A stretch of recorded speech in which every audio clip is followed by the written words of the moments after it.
Welcome to the HR Huddle podcast, presented by Sapient Insights Group, the ultimate resource for all things HR. It's time to get in the huddle.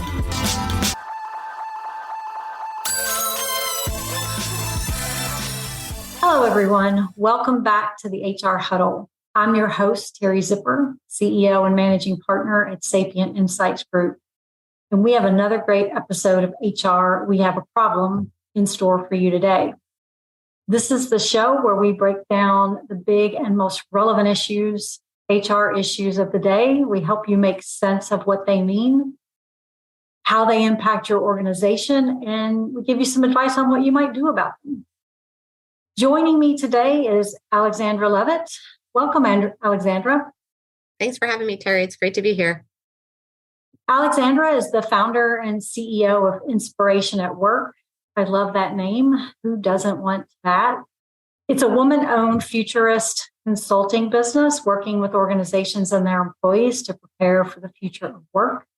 She's also a syndicated columnist for the Wall Street Journal and has authored a number of books about people, technology, and the workforce, one of which we will talk a little bit about today in the conversation. So let's get into the huddle. Today's the topic is talent intelligence. What is it and how will it help me future-proof my business? So, Alexandra, I know you co-wrote a book about talent intelligence called Deep Talent. It's a fascinating read. With so many buzzwords out there these days for our listeners and to set the stage, can you define what's your definition for talent intelligence? What is it exactly and what's its significance in today's market?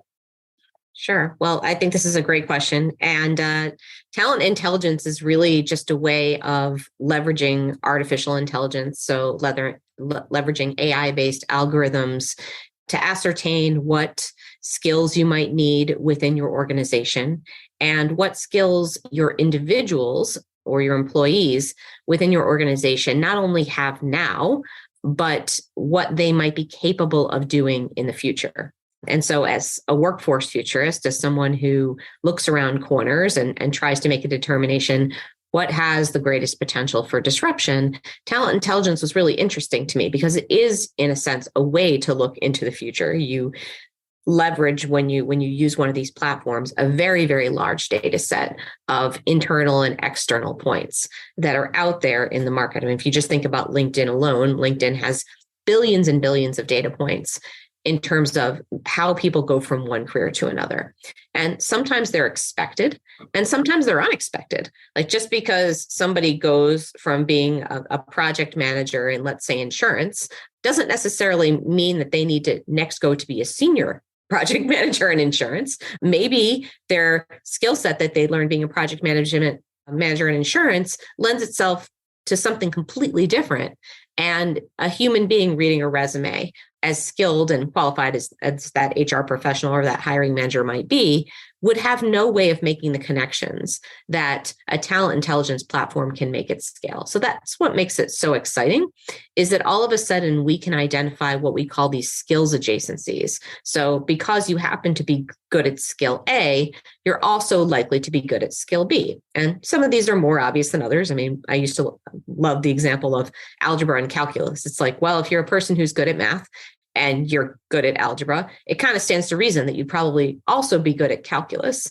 And so for hiring managers who like to be box checkers and say, oh no, I absolutely must have somebody with calculus, well, you can be a little bit more flexible if you're willing to say, all right, but look, that person also has algebra.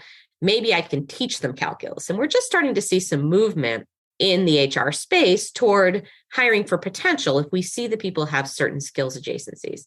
But the power of talent intelligence is that talent intelligence can tell us not just that someone has a skills adjacency that's logical, but sometimes a skills adjacency that's not as logical. And you're like, I never would have thought that that person could do something completely different. And what's so great about it too is that it's not just a surprise to the hiring manager or the HR professional. Sometimes it's a surprise to everyone, including the employee themselves, sometimes the employee themselves had no idea what they were capable of doing.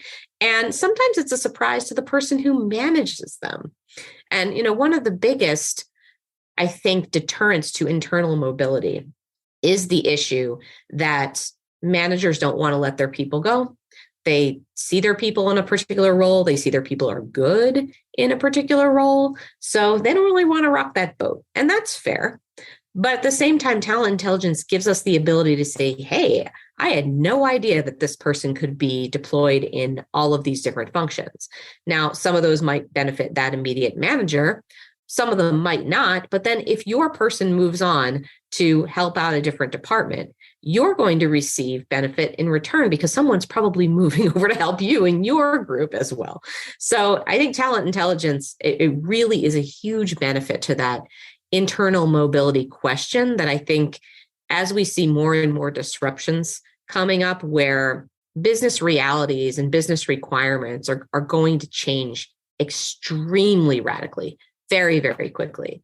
And we're going to find ourselves, I think, in more and more situations like a COVID-19, where suddenly people need to be redeployed into totally different functions. And the last thing you want to have happen is a situation like what we saw with the airline industry, where, okay, well, the short-sighted solution was travel had ground to a halt. So we just laid off all those people. And 3 years later, the airlines are still trying to get those people back because they didn't have a mechanism to redeploy them. They didn't know what to redeploy them to do. They had no idea what other skills those folks could do, how they could hang on to them so that when travel started up again, they didn't have to completely rehire everybody. Well, this isn't going to be the last time that's going to happen. So the more we can use talent intelligence now to figure out a way to hang on to people so that when we don't need them in that current function right now, we can put them elsewhere. And then if they want to come back to the previous function, they can, or they can just be in a new function. I mean, essentially, we want to broadly skill people as much as possible and in different ways so that they can find not only work that's meaningful to themselves, but work that's really going to benefit the organization in the long term. Yeah. Talent mobility has always been a challenge, especially when people were moving overseas and then not having a job when they came back to the U.S. because they had sort of worked themselves out of whatever they were doing in the other country, that their home country, right? So we've seen that as an issue in the past. And during the lockdowns, people were really forced to find ways to use the skill sets of these individuals because they needed them to do different jobs. They really needed different support during that process. I'm curious about the amount of data. And so it sounds to me like not only do you need to know about your own talent, your own capabilities, but you also need to have a large amount of information about, in general, what some of those things mean. I loved your description about how what are these skills adjacencies that people have and how important that could be and how easy that would be to overlook. Yeah. And that's the benefit of talent intelligence platforms are not developed in a vacuum. So it's not just your own data that they're looking at. I mean, if it's your own data, then you have to take it a little bit with a grain of salt because it's a very narrow slice of what that would mean. But most talent intelligence platforms that are worth their salt, they actually look at external data as well, global data points from everywhere to see, okay, well, people have done this before and they've done this exact career path. Where have they gone next? What have they done? What other skills could they acquire relatively easily? And what I love too about it is that over the last couple of years, I've been doing a lot of studying on and research on how can we allow people to acquire skills more easily, because the traditional method has been like, okay, well, we'll reimburse people to go get an additional degree. And that's very slow. It's very expensive. And it's increasingly not necessary. You can get a certification online in something new. I always like to say that when I needed to learn crash course in data analytics, I just went to the IBM website and took one for free. And I didn't need to know the mechanics of how to build a data analytics program. I needed to be able to talk intelligently on calls like this about data analytics. So I went out and I, basically upskilled myself. I upskilled meaning that I needed to add something to my own repertoire so that I would be a little bit more competitive. I wasn't changing into a data analytics career per se, but I just needed to boost myself up a little bit. And that's what I did. And I think that's the mechanism by which most people are learning now. So when we talk about moving people around, it's really not that heavy of a lift for many of these skills that we're going to be talking about. And I think sometimes we underestimate our people's ability to acquire new skills. We say, oh, well, I mean, one of my favorite stories, I know you're going to ask this later, but I love the work that is being done with talent intelligence in different US states. And one of my favorite stories I heard was this woman who was a convenience store worker, who'd been a convenience store worker for 25 years, never thought she would do anything different, but she'd always been interested in healthcare. And if you kind of think about that on its face, you're like, that seems like a pretty big leap from being a frontline convenience store worker to doing anything in healthcare, frankly. Come to find out, it really actually didn't require all that much. Like she ended up taking a couple of courses and she ended up becoming a phlebotomist, the people who draw blood. Yep. So and it really wasn't that hard. And then I think I don't know I think there might be an epilogue to the story. I don't know what she ended up doing eventually, but I do believe she transferred to something else within healthcare after that, because once she was in, she was like, oh, there's probably other stuff I can do in the hospital too. And this is a long-winded way of just making the point that I think we get overwhelmed as organizations when we think about, oh gosh, if we uncover all of these skills that these people can do, who's going to pay for that? Who's going to manage that? And it's not as big of a lift, I think, as we think it is. Maybe it was 15 years ago, but there are so many ways to acquire skills now that really, if you're willing to say, I don't need someone to have a master's degree or a PhD in whatever it is I need them to do, then you can be a lot more flexible with it. Yeah, I would agree. I mean, the amount of learning opportunities that are available, not just online, but, in person, partnering, mentoring, things like that. It's just proliferated so much over the last 10 years. Mm-hmm. And the traditional learning systems that organizations had are really needing to evolve to support this. But a lot of the data is there. Like the technologies over the last 10 years have helped us accumulate a lot of this data. And now we're actually starting to see some of it get used for something that is relevant and going to help our businesses. Mm-hmm. Exactly. So you gave a couple of examples of things related to skills and skills adjacencies. Have you worked on any projects or been involved with a project in an organization? What was the problem that they identified, and what was the impact of that initiative? So I haven't worked on any projects myself directly, but in writing the book, I researched quite a few to find out what basically in the public and the private sector this is being done. And what I find the coolest is that the organizations that are cutting edge here, that are leading the charge in many respects, are public sector. And I think some of that is by design, because my co-authors are the executives at a company called Eightfold, which is one of the organizations that has talent intelligence technology. And Ashu and Kamal had a very specific mission in pursuing their first customers as governments, because they really felt like they could reach many, many more people to help by going after governments first. And I think that some of that is reflected in the strategy of the initial success stories came out of the government, and specifically the state of New York and the state of Indiana. And I just absolutely love the case study from the state of Indiana in particular, because I live in Chicago. So I'm very well acquainted with Indiana and its struggles. For one thing, Indiana has trouble keeping both employees and employers. The big businesses want to leave. They want to leave the state of Indiana. They can't find workers, and they want to go to Illinois or a neighboring state, depending on their political leanings. Sometimes that affects where they want to go. So, you've got a whole bunch of industry wanting to leave, and employees also want to leave.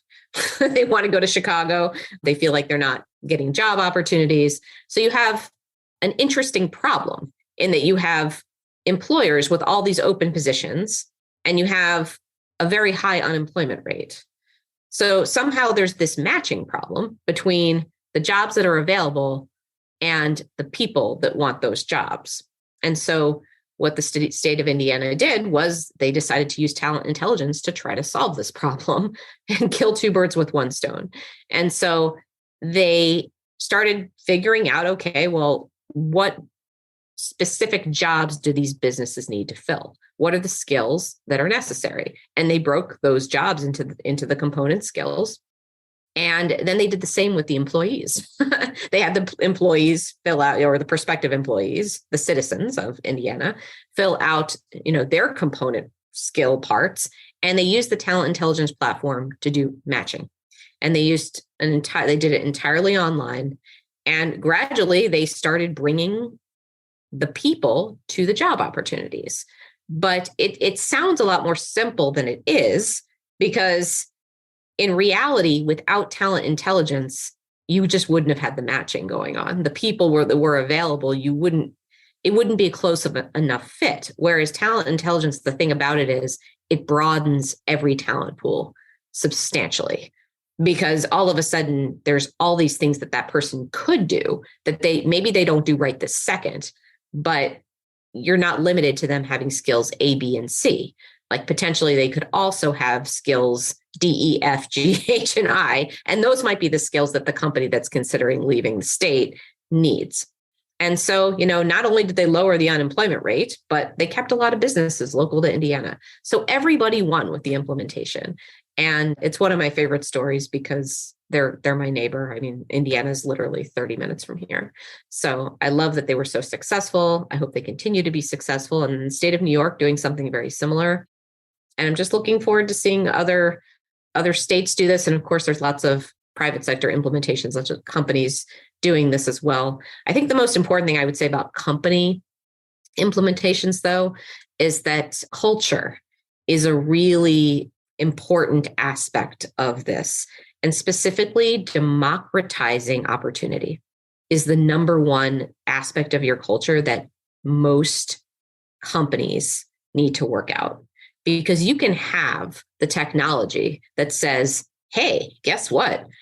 Person A would be a great fit for job B. But if you aren't willing to put the job out there and really make it available to anyone, whether they have the education that you wanted, whether they are in the right salary band, whether their manager wants to lose them. I mean, there are a lot of, as we were talking about a minute ago, there are a lot of barriers to actually having this happen beyond just, oh, look what our artificial intelligence told us is possible to do. And I think that's some of the holdup there. And it would be a shame for the technology to show us what is possible, but for us as human beings to then say, well, we know this is possible, but we're still not going to do it. Yeah. No, I think that's important. And I want to talk a little bit more about where the employee comes in. And I heard you say, obviously, that they're going to fill out some information. I don't know if that's a pick from a list or if they're plugging in their resume or what they're doing to get that information entered. But I'd be interested in that. I'm sure other people would as well. And sort of what kinds of issues you've run into, have you run into or encountered any, people being concerned about providing that information or feeling like there's bias or, a data privacy issue? Yeah, it's a good point. I mean, I think the bias and data privacy issues are the same with this as they are in kind of other HR systems. And I do think that talent intelligence is maybe a little bit better at eliminating bias because skills are skills, and you don't have to have somebody's name. You don't have to have a subjective interview. And competencies in many cases are things that can be evaluated more objectively. So that helps in that you do remove a lot of the subjective unconscious bias that occurs. That's not to say that it's gone. I mean, I don't think we can say that any HR system is, completely devoid of bias. Yeah. But I think it's helpful that just because we're dealing with skills, it tends to be an area that's less prone to that.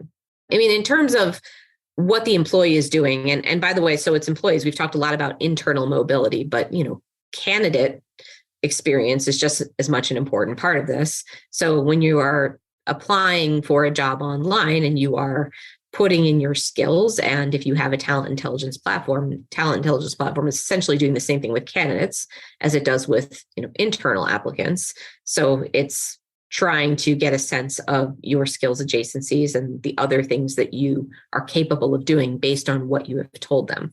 Like talent intelligence engines understand that when you put in a resume or you fill out the application, that's kind of one snapshot in time of what you're capable of doing. Maybe you didn't even put in everything that you have done. But again, because it uses artificial intelligence, it makes a lot of inferences about what you're capable of doing based on just what you've said. It reads between the lines. And so that's what makes it really interesting.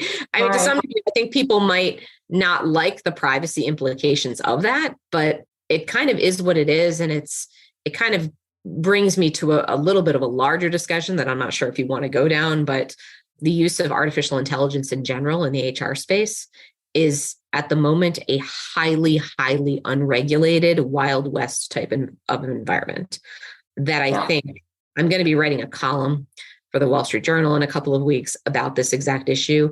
This is only one example of we're going to be deploying AI-based technologies everywhere, and we are lacking very significantly human oversight of these technologies. It's going to bite us in the butt, but really we got to be paying attention to, we let these things loose. They're going to get smarter.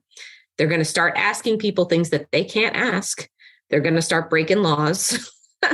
and who's responsible for an artificial intelligence technology breaking the law? Who do you think is responsible? I would assume the company using the technology. That's right. It's not the vendor of the technology. Yeah. It's the company using the technology. So it doesn't matter. You can't say, but my vendor told me, no. In the eyes of the law, you're responsible. And I just do not think that people are realizing this. Yeah, there's been just a ton of controversy around Chat GPT already. I've played around with it a little bit. It's pretty cool, but I've also seen what a lot of the controversy is about. And, it's just one more example of this idea of artificial intelligence that we may not even know what questions to ask at this point. But that might be the topic of another conversations. We need to plan for that down the road and have you back on just to talk about that in general, because that would be interesting. So back on the talent intelligence front, you mentioned a couple of things that were creating some challenges, but what other challenges or limitations do you see in that talent intelligence, and what are organizations doing to overcome them? I think there are a couple of challenges. I mean, number one, that we're still very much living in a world where people hire by pedigree. And in fact, I was just at a meeting where I was sitting at dinner with a bunch of senior level HR folks. And I kind of thought we were past this, honestly, as a concept. Like, wait, we're still hiring by pedigree? And everyone at the table is like, oh, yes. Like, it matters where people went to school. And I'm like, honestly, it was a little bit eye-opening, because I thought we at least moved the needle a little bit on this. But I mean, as long as we're still insisting that people meet this predetermined box of criteria, it's not going to matter what their potential is, because we are insisting on focusing on what they did in the past and making a very specific guess about what they're going to be able to do in the future. So I think that's a huge challenge. It kind of goes back to culture. I think we talk the talk a lot in HR. Yeah. We don't always walk the walk. Yeah. I think, like with anything in HR tech, I think building the business case is a challenge, because this is brand new. It's a brand new way of managing talent in general. It's not kind of something that you can kind of deploy. Like, it's not a new payroll solution. Right. It's not, you can just kind of bring it in, and it doesn't, I mean, this affects everything. And so it needs to be brought in kind of at the highest levels. And so what I recommend to people who are thinking about this is start small, but you do have to start at the top, because it is so impactful kind of on an organizational level, and just show success on kind of a very micro level with like one team that you're using it with. And then you can build on it from there. And I know that that's not rocket science advice. That's not like, oh, you needed Alexandra Levit to come to tell you to do a pilot. But I don't think it's not one of those things that you can kind of start. It has to start small and you have to build on the business case. But I do think even if you were to start it within a department, you still, I think, need to have that CHRO involvement or some kind of line to the C-suite so that they understand the overall business implications of what you're doing and that they buy into it. And they understand, like, here's why we need to do this. I mean, labor shortages are a huge reality, actually. I mean, even as we're laying people off, it's a very interesting time we live in and it's going to be like this for a while. We're going to be laying certain people off while we can't get other types of people. I don't think this is going to be a problem that's going to be solved overnight. And at the end of the day, the organization needs to have control over the flow of talent in and out of the organization. And talent intelligence gives us tremendous freedom to do that. And so I think it makes a lot of sense. It's not a huge expense. I mean, it would be if you decided to do it and go enterprise overnight, but that's, again, not what we're suggesting. Start small, have it prove itself, and then you move on from there. Yeah, that was my thought, just in thinking about it. If I'm an HR professional, where do I get started? And I was thinking the same thing, like, I've got to get buy-in at the right level because this could be, really game changing. And if people don't understand what we're doing with it, we can't just download the app and try it out on a couple people. We literally have to, pilot it in some way and have some real key strategic measures for it and achieve those in order for, the CHRO and the CEO and others to say, yeah, I think this makes a lot of sense for the organization. That's right, Teri. And I would add that one other reason that that's important is because we have breaking jobs, the kind of the redesign of jobs and breaking down jobs into skills is one ideal component of your talent intelligence strategy. Because if you don't know what skills you need in your organization, not just now, but in the near future, you aren't going to be getting the most bang for your buck from talent intelligence. I mean, ideally, you would know that. And that exercise alone is something that you absolutely need buy-in from the top. So it's one of those things where you find out, oh my gosh, when I actually need to do the due diligence to prepare for this implementation, you realize that it's not just nice to have buy-in. Like you kind of can't have these discussions without having them at the top. So yeah. And are they starting in HR, or I could see this conversation starting in, workforce effectiveness or, on the operations side of the house, because these are the people that are trying to figure out what's our workforce plan look like and how are we going to get these skills in the organization. It's not always sitting at the CHRO or HR level. Yeah. I've seen it start all sorts of places.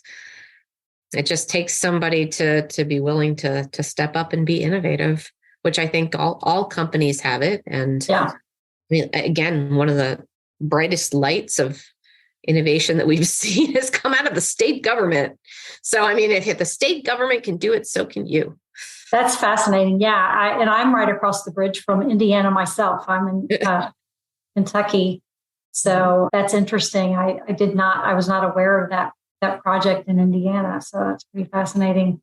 It's a great topic. I'm sure there's a lot of people who are bouncing around the edges of it right now, trying to figure out what it all means and how do I take advantage of it?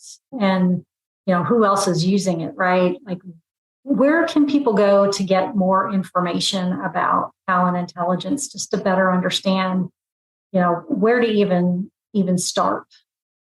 Okay. Well, I think our book, Deep Talent, is a pretty good primer. I mean, it tells you kind of, first of all, how does talent intelligence even work? Which I think we kind of started off with a brief overview of that. But I think that's kind of the secret sauce. And we're not shy about telling people about it, because if you don't know what it does and how it works, it's sort of hard to figure out, well, is this going to be something that will be appropriate for our organization. So it's got a lot of those nuts and bolts in it that I think is probably worth the read just for that, so that you can understand what you're doing and whether it's right for you. I also really like it spotlights a bunch of different industries, so you can see how it would relate. Let's say if you were in financial services, like how you might use talent intelligence there. We talk a lot about skilling and the education within organizations and how to do it. So there's just a lot of good talent intelligence 101 information there. The book will be available in the US on February 28th. So in just a couple weeks, you can get it online now by the time this airs. But I'd be delighted to answer any questions. I mean, people can feel free to reach out to me at any time via my website, alexandralevit.com, or on LinkedIn or on Twitter. I would be happy to engage and hear what people think. I mean, always loving feedback. Anything that wasn't clear that we could talk about more, that we need to be getting out there and message, would be happy to. That's great. Yeah, this is a very interesting topic. I think people are going to be watching this closely and, watching the leaders and trying to figure out how to dip their toe into it very soon. So this is great information. I do want to talk about having you back at some point to talk about some of these broader issues, but that's all the time we have for this topic today. I did want to mention the 2022-2023 HR Systems Survey Annual Report is out, and it's available for download on the website at sapientinsights.com. And you can also drop us a line or schedule a chat on the website. And feel free to reach out to Alexandra or get the book. It's fascinating, and I think you're going to find it a great read. I want to thank you so much, Alexandra, for coming on today. This has been fantastic. Thanks for having me, Teri. See you next time. You're welcome. Thanks to our production team and our marketing team who will be getting this out to the community shortly. And thank you so much to our community for listening to the podcast. If you have a minute and you enjoyed this episode, you can subscribe to it on your favorite podcast app. And we'd love it if you'd leave a review or just send us your thoughts. Thanks so much. Have a great day. We'll see you in 2 weeks with another episode of HR We Have a Problem.